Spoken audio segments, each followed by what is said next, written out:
Hello, everyone. This is going to be a different digital talks. Thanks to Dennis Redmont, the journalist that I admire. He has a very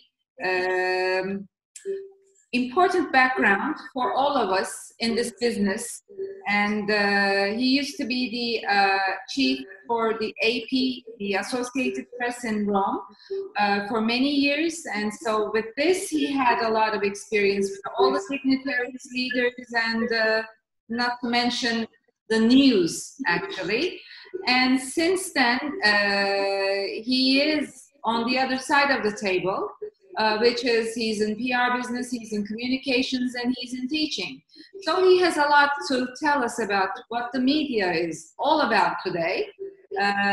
Well, the media has changed, transformed, and is going to a direction many of us do not have to interpret. Thank you once again for accepting and devoting your time. I will be developing my conversation and my questions to you. What's happening to the media, to the readers, and to the institutions. Let's start. What's happening in the media in general, Dennis? What would you tell? Is the big companies, big tech companies taking over the media? So there's two things that are happening in the media. One is the ownership of the media, which is changing, because before people owned newspapers and that was about it, or maybe they owned TV stations. Now they own conglomerates. But who owns the conglomerates? Either, as you were saying, it is big tech, which means a communications company, meaning, for example, the best known, CNN. Everyone thinks, oh, CNN is CNN. No, it's not CNN. It is actually owned by AT&T, which is a telecommunications company, which is the holding. And so the tubes or the conduits or the pipelines that feed the news are owned by telecommunications company or tech companies. That means some companies like Apple TV or others are developing information and they are selling this information besides their technology. The second family of owners of the media are the governments in Europe, mostly in Europe, but also in other places such as Asia and even Africa and Middle East. The new owners are the governments. The governments, it's not just in those countries, even in the United States, where we have a TV owned by the government, or in Britain, the BBC. Those televisions provide let's say, a different governmental view of what is going on. And so those two families of groups, the technology and the government, are providing the support for media and television. In fact, some of these two groups are even going into old media. That means Mr. Bezos, the owner of Amazon, we all know, what is that? It's like a logistics company, really. And he happens to own, even though it's not under Amazon, but it is his own property, he owns the Washington Post. Yeah. So many of these traditional media owners are branching into telecommunications and a new type of ownership. Actually, when I was asking my question, I had behind the notion of, let's say, Google, Apple. They're not telecom companies, but they're big tech companies. So that's another angle for this, don't you think? They are becoming the media itself. That is because when you look for news, the first thing you do is make a search. You may go to Google, you may go to Yahoo, you may go to another browser or whatever. And on that search, on the way to that search, you will find a lot of news stories. Now, what will happen? Those news stories may be developed by traditional media. They may be television shows, there may be newspaper articles, there may be radio shows, news, podcasts.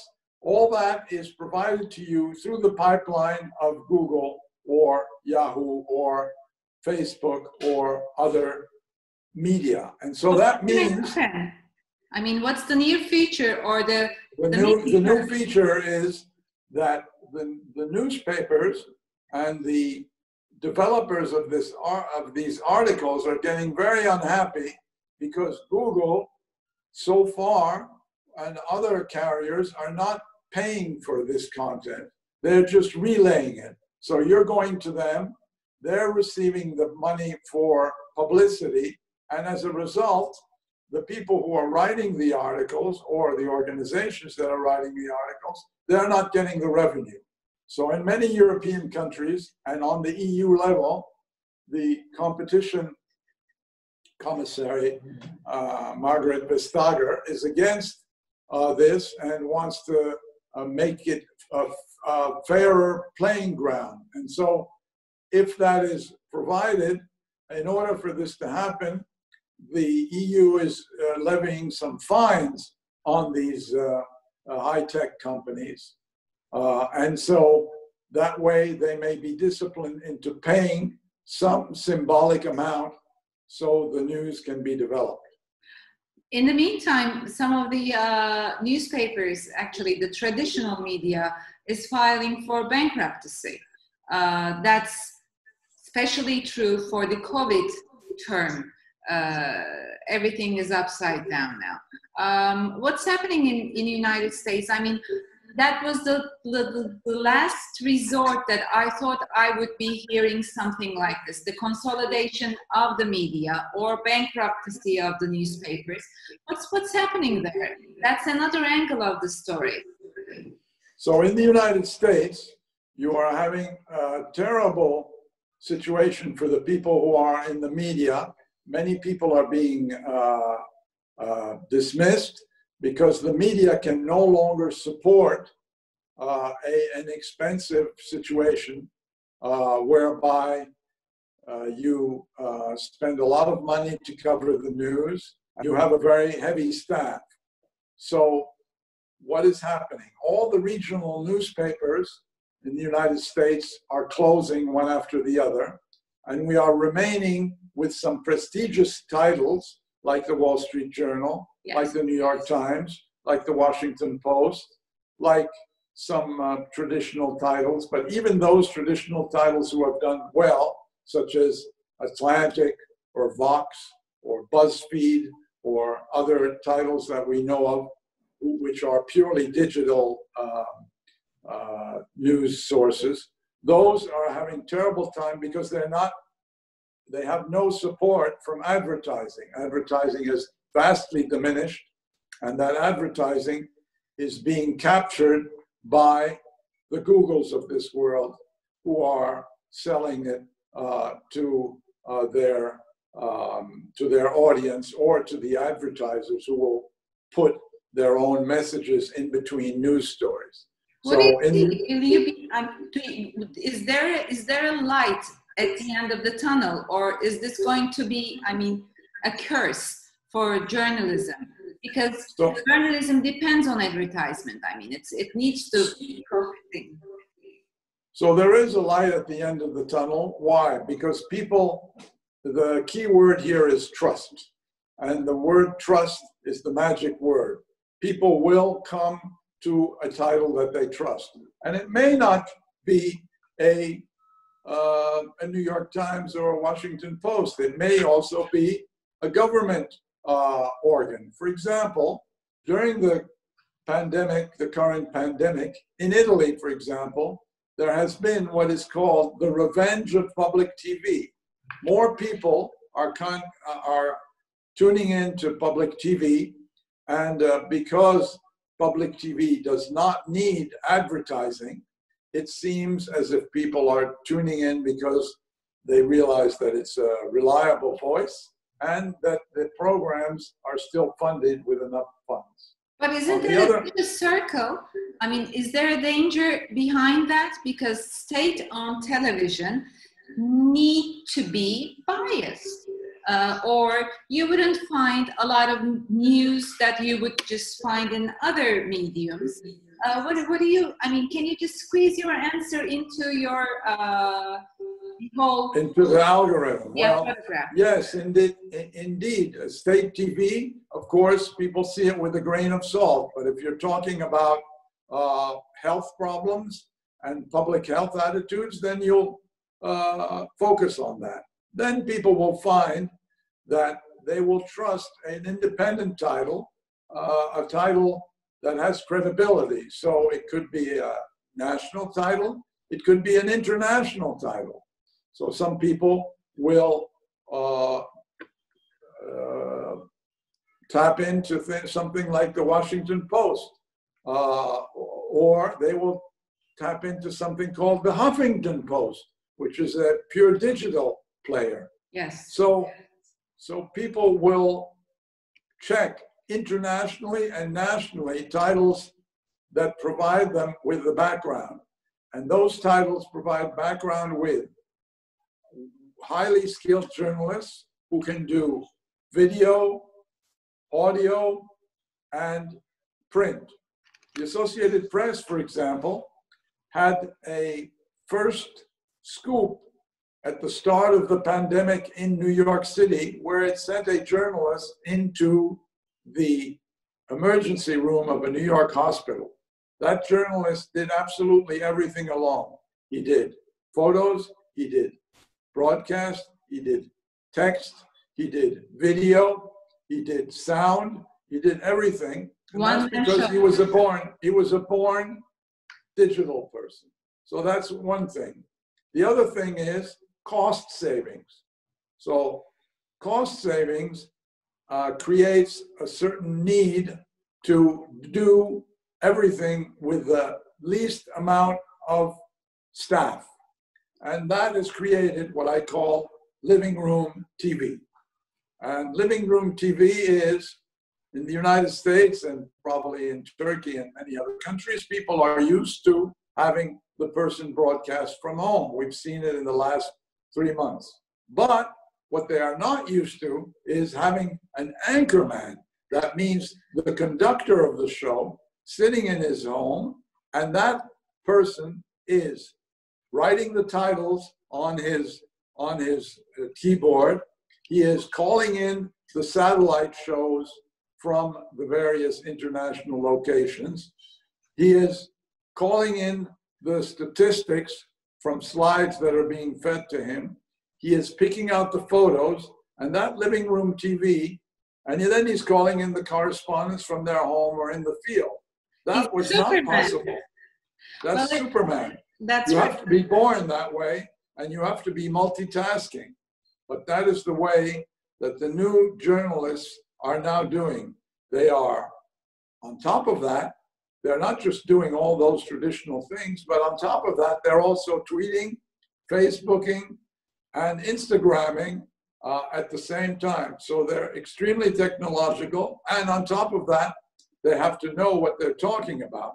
So there are some people who are very gifted and can do this. But the other side of the medallion, it's the coin is, in the past, journalists were becoming specialists, and now all the specialists are becoming journalists. Tell you the truth, I mean, I have no appetite of watching, lots of people talking heads on the televisions or in other mediums other than journalists. So what's something strange has been happening for the last couple of years. I mean, now you're talking about a one-man show, a band in one man, and then we're talking about something, so cheap, you don't pay to those specialists, I gather, or, I mean, they're very welcomed, whatever. What's going on that direction? Well, you have, for example, some networks and some newspapers or media groups that have hired doctors to describe in a journalistic way, in an understanding way for the public, what the pandemic is all about, what are the symptoms, what is the research, what are the statistics, and they are hiring doctors who are able to communicate in a journalistic way. So, for example, CNN has Sanjay Gupta, and he talks about the situation from a medical point of view, and he is only concentrating on science. And Gupta has been there for about 10 or 15 or maybe even 20 years, and that's what he does. He's born as a doctor, so to speak, formed as a doctor, and he does things in a journalistic way. Similarly, you have people who are specialists in international affairs and who have become specialists in journalism. So you have people like Fareed Zakaria, who's an author and who's a writer and who works in a think tank.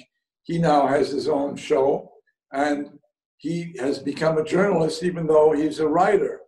Yes. You have the other way. In other words, instead of making the journalist a little bit more specialist in medicine, you have the doctor becoming more of a journalist.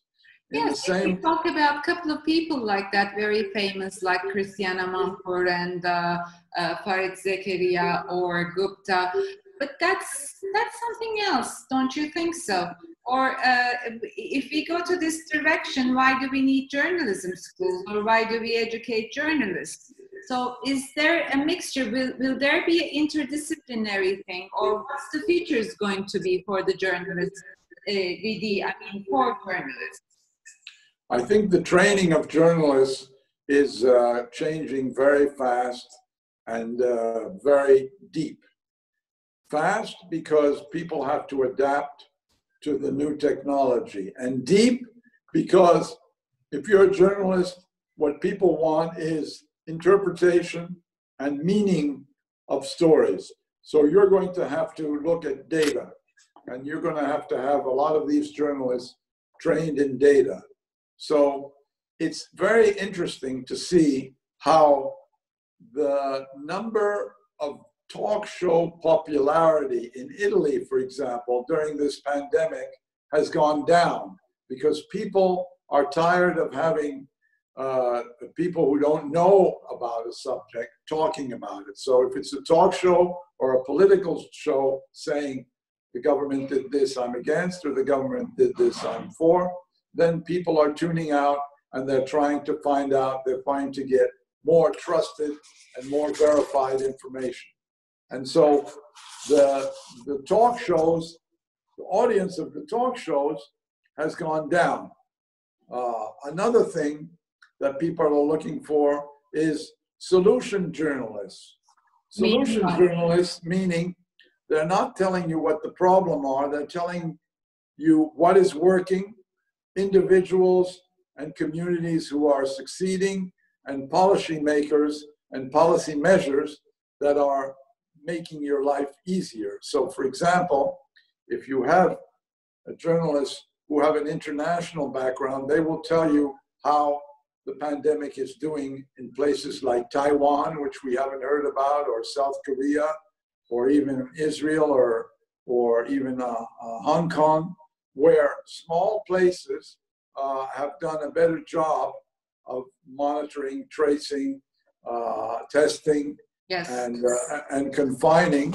And so those people, but for that, you have to do your journalism research in data and read widely. Do you think Corona has changed specifically the media? The Corona has vastly changed media, and I think we're not going to return to the old days. The living room TV I was talking about is rather significant. I wrote a column a few weeks ago about how the the headquarters of Sky TV in Italy used to have 3,000 people inside it, or 2,500. Now it has 250, and all the others are operating from remote. And many people are thinking about new ways to do things with lower costs and more talented journalists. So it doesn't mean that might mean that there's fewer journalists, but it might be that they are more skilled and more versatile. Of course, yeah, there is a limit to the human intelligence. And so if you want these people also to speak 4 or 5 languages and to do the accompanying music while they're talking, then it's a little bit difficult. It's like a jongleur in a circus, yes. Well, in the meantime, I need to tell you, to the audience, that the unemployment in journalism all over the world is very high, which is such a saddening event. Another topic that I like to ask you is about the readership, the viewers or the readers. What's happening to them? Something is happening, but I like to understand. Many people are turning their back to the newspapers or the television sets, or some are so concentrated from early in the morning till they go to bed. There is something going on there as well. How would you describe that? So I would call that news fatigue or news obsession. Without having any experience, some people think that turning on the TV, the 24-hour TV, will really give you information, and it really doesn't. So the readers are their eyeballs, their eyes are much solicited, not just by movies, but by social media and by Netflix and by other films that are available online, which are being made available on commercial channels or even on YouTube. So the reader is reading less or wanting to consume in a different way. Wanting to consume in a different way means not only through his cell phone, but for example, through podcasts. Many people are now giving way to podcasts, especially people or titles that are in trust or in favor. The New York Times, for example, has a daily podcast called The Daily, and they've calculated that it takes that the span of attention of a person who's listening will be about 15 to 20 minutes, because that's about the amount that he or she will use to go from his home to the office or in another place, or while he or she is going to sleep, waking up, washing, or whatever. So they're doing podcasts so that you can have audio for those 15 or 20 minutes. And that's another way of not competing just for the eyeball, but for the ears. For the ear. The voice is something, it's very fake. Another has become a popular medium for everyone, because that way you do something else while listening. You can do a lot of things while you listen. So we have the avoiders and we have the burnout. Sorry for that. But we also have those who are trying to catch the news, what's happening around the world or whatever, from different sources. That's another fatigue. It's another problem, actually. You don't know which way to look, and you're always thinking that you're missing something. So that's, I think, will there be an end to that? Will there be I think there's a human factor, which is what is called in the media FOMO, fear of missing out. Fear of missing out. So many people have a fear of missing out. But what is happening now is that the competition is so intense, and the people who have access to grind or messages to give are very, very aggressive. So you have in many countries, whether it's the United States or Italy or even many countries in Asia, you have people who are competing with fake news and trying to poison the atmosphere. So a lot of this is partisan politics. Immediately, whenever there's a scientific issue, a lot of people start pitching in and try to say that vaccines are dangerous. You shouldn't have vaccines, and testing does not produce the right results. So what has happened? The people go to categories they trust. So all of a sudden now, during the pandemic, the most accredited people are the scientists and the experts. So those are the people that are listened to. And so people go there and find these people to get credible and statistical correct information. So talking about trust, I wanted to come to that point. You are also a consultant for Edelman, and so I'm going to just point out to their report, Trust Barometer, which they've been doing it for the last 20 years, and it seems that the trust is making a sky down for governments, it's business, NGOs, and also media. It's the least trusted year of all the 20 years, I think, or one of the. What do you think about that? So it's true that there's been a decline of trust because of the confusion. So Edelman takes four categories. One is the media. The second one is business. The third is NGOs. And the fifth is the political world. So, of course, the political world, well, we've seen that in many countries, there's rebellions, there's protests, etc. So in most countries, unless you have specific cases, the trust of the political reality is usually quite low. That doesn't mean that sometimes state TV is not trusted, but the government itself, the people who are in politics in general, the trust has gone down. NGOs have also had their problems. They've been involved in political issues. They've been involved in corruption issues. They've been involved in wastage issues. And so in some cases, the NGOs, the place that they had at the top of the heap now has been lost to other factors. Then we have two more things. Besides the media, besides the NGOs, we have business. And there, what is interesting is that business is actually gaining a little bit more of credibility. Why? Why? Because the people who look at the CEOs and at the leadership of business have an opportunity to make an impact on society. So, as you have seen during the pandemic, a lot of companies have decided to do good deeds.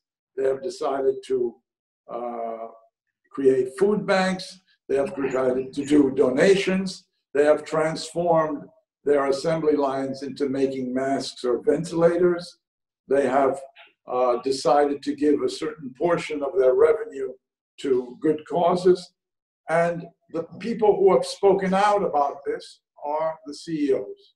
And the CEOs themselves, when they've walked the talk, then they have become more credible. So you will have some people who definitely bring credibility. I mean, whether it's your name is Mukhtar Kent of Coca-Cola in the old days or other people, there is a credibility of the CEO, which lends itself. But I think we are going to be seeing another picture for that, because there is a rocketing unemployment. I mean, companies involving in the social responsibility project, but on the other hand, some of them are just laying off a lot of workers. So do you think, let me just come to a very interesting point in this barometer, because it shows that the research being done on the audience is divided into two categories: informed public and uninformed public, and they react very different. Could you also elaborate while you're explaining what's going on with the trust? So the informed public are usually the better remunerated portion of spectators who will pay for their information. So they may pay for a subscription for one of the titles. They may also have technology that allows them to filter material. And so those people are more better informed. The uninformed public perhaps does not know how to pick and choose, is not as digital, and so they are not so fast as to receive the messages. This has created a certain division between these two categories. And usually the best way to evaluate information and this division is by going back to trusted brands, trusted people, experts, scientific experts, etc. So I think that the pandemic has also shown that the general public, in the searches, for example, there's now been statistics about how people search for information on the pandemic. The number one search term for the pandemic is symptoms. So people want to know what the symptoms are, and so they know that symptoms is one. Then they have cures, then they have vaccines, then they have treatments. So people are learning and being dragged into the digital era. If you would speak to any friend of yours and compare his or her knowledge 3 months ago with now, you will see that by force, all these people have had to learn skills whether they want it or not. In Italy, for example, people have had to go digital in order to apply for pensions, in order to get funding, in order to get, and so on and so forth, even with cell phones. So people have had to interface with their government, with their banks, with their news media, much more. And so we have an opportunity to make people much more literate in the news area. But let me ask you this: which one, if we were to compare, is a more precious audience, informed or uninformed? Which is more profitable at the time, of this chaotic media? On the one hand, you have the informed public. They have the means, technological means and everything to choose between the applications or the newspapers or the televisions. And on the other side, you have masses uninformed. Which one is to be targeted, or which one is the actually the target audience of the newspapers and television stations?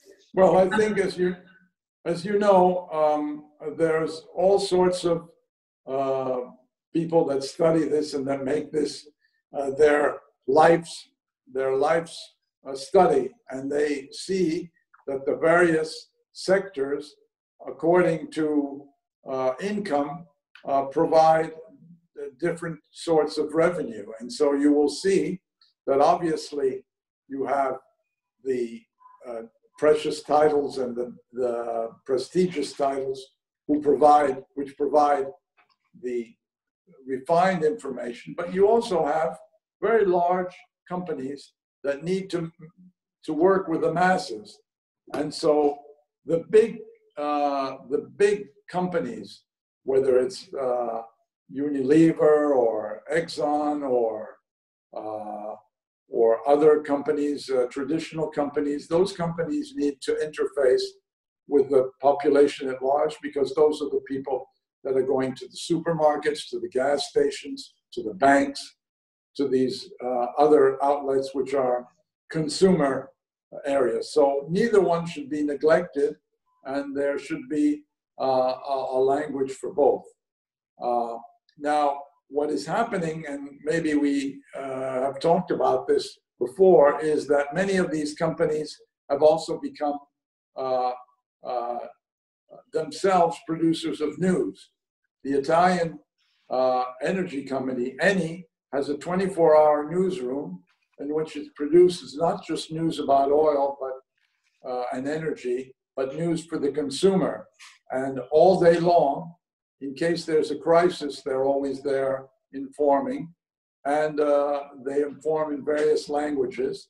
And they have news people who are working there because they can afford to have them and to defend their brand and to promote their brand. So many, and that is just an energy brand, but there's food brands, there's all sorts of telecommunications. Yes. And talking, coming to the communications is not only media. No one's talking about the PR community, and the second part of your life has been devoted to PR and communications and through organizations. And what do you think is going to happen to PR? Well, I think the public relations aspect of communication is really going to be evolving. Why? Because we have not just social media or technological developments, but you also have a system where people like to work in partnerships. So inevitably, you will want to have partnerships that involve culture, because people want culture. So you will have art museums making alliances with coffee brands. You will have movies that are making partnerships with consumer technologies. So, and you will have also the CEOs of companies who are more and more having to communicate directly, not just with their audience, but also with their staff. Otherwise, their staff will leave them. Many people, despite the economic downturn, okay, they want to keep their job, but also they want to believe in their company, and they must believe in what the company stands for. So if a company is a green company, then these people may be living a more green life because they really believe it. If the company is a telecommunications and technology type of thing, then they have to live by what the company believes in. So the staff of the companies are extremely important to carry forward the mission of the company. Well, I think it is a 360-degree world in communication. You have the companies, you have the press, you have all sorts. But one last thing that it takes my attention: universities. They are very competitive, especially journalism schools, in publishing news, either newsletters or digital news. I mean, youngsters are more capable in the digital news. And so Colombia is one of them. There are very many in the United States. I don't see a lot in Turkey. Hopefully, we will be seeing more and more.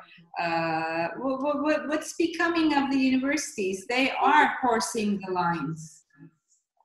Well, universities are in a bit of a quandary now because, first of all, even like in California, which is the largest university system in a state in the world, it's decided that it's not going to have maybe not even a semester in 2020 until the start of 2021.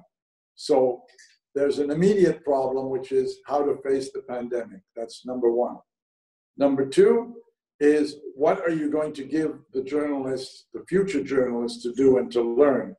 Well, they are absolutely going to have to become very, very versatile, very multitasking, and they're going to have to spend, I would say, half of the year learning more technical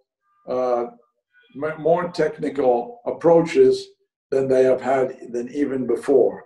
So you will have these journalism universities having a quandary of the online training and the on-location training.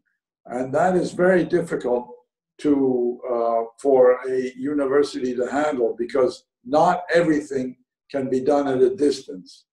And so people, this is the new challenge, and you're not going to be able to learn anything completely unless you have the human touch and the human experience. And so we're still trying to guide our way through there. Some of these things that are being done now, for example, there's very interesting something which I saw today is, what is the new modern way of travel? So this journalist went from London to Hong Kong, and all along the way, she documented what she had to do. Right now, she is waiting for 8 hours waiting for the result of her test in Hong Kong, and she's traveled 30 hours from London to Hong Kong, and each step of the way she's documenting it with sound, with vision, with text, and you're following her all along the way. So the multimedia experience is going to become a absolutely necessary tool for people who want to have the complete experience in news. And indeed, many of the newspapers are providing that with clicks to photos, to videos, and other things. My last question is about the international news agencies. I mean, they were on the fields. They didn't have a chance to conduct the living room journalism. Will there be? They were in a crisis. So is this pandemic a born again type of happening? Certainly, they were born again in the sense that there's no other organ that can cover everything in so many places. The international agencies have people in all the places. Some of them are natives. Some of them are people who are correspondents who have sent there, and they know intimately the places. And so they have the ability in one single moment to give the situation in London, in Bhutan, in Africa, in the United States, and can make sense of what the maze is. That's one. Secondly, they can also explain simply scientific data. Thirdly, they can explain also economic data in a simple way. So people are more and more relying on them for, let's say, the basic information. And that's, again, a question of credibility, because they would not be used if they were inaccurate and their information was not checked. The only difficulty is, of course, they don't have the revenues that a commercial title has. So they need funding and cooperation with other entities in order to cover it. So it's very interesting that, for example, foundations are making partnerships. We talked about partnerships. Foundations are making partnerships with news agencies. Even in certain cases, some religious entities are making partnerships with news agencies to cover religion, to explain how things of faith are being covered. And the pandemic, strangely enough, has brought the religions together. And so there's foundations from both, from many creeds who are funding religious journalism or what is happening in the religious area. So you will have foundations that fund scientific report, political report, consumer report, and all sorts of social phenomenon. And so with these partnerships, the agencies are finding that they have a means of support. Well, thank you, Dennis. It's been like a 101 journalism course. Well, thank you, Raprak. It's just after the Corona crisis, we all needed something like this to just give us a broad photograph, the picture of the media. Thank you. I appreciate this. And I hope all our viewers are optimistic, because it will be an optimistic time, because we have so many new tools that we can use, and we can use them ourselves at home to check out the accurate information and to be informed as much as possible in these troubling times. Thank you. Well, thank you. Dennis Redmont, he's saying that we need to be optimistic for the future at the end of this. Thanks again for you and for Dennis, and hoping to see you soon. See you soon.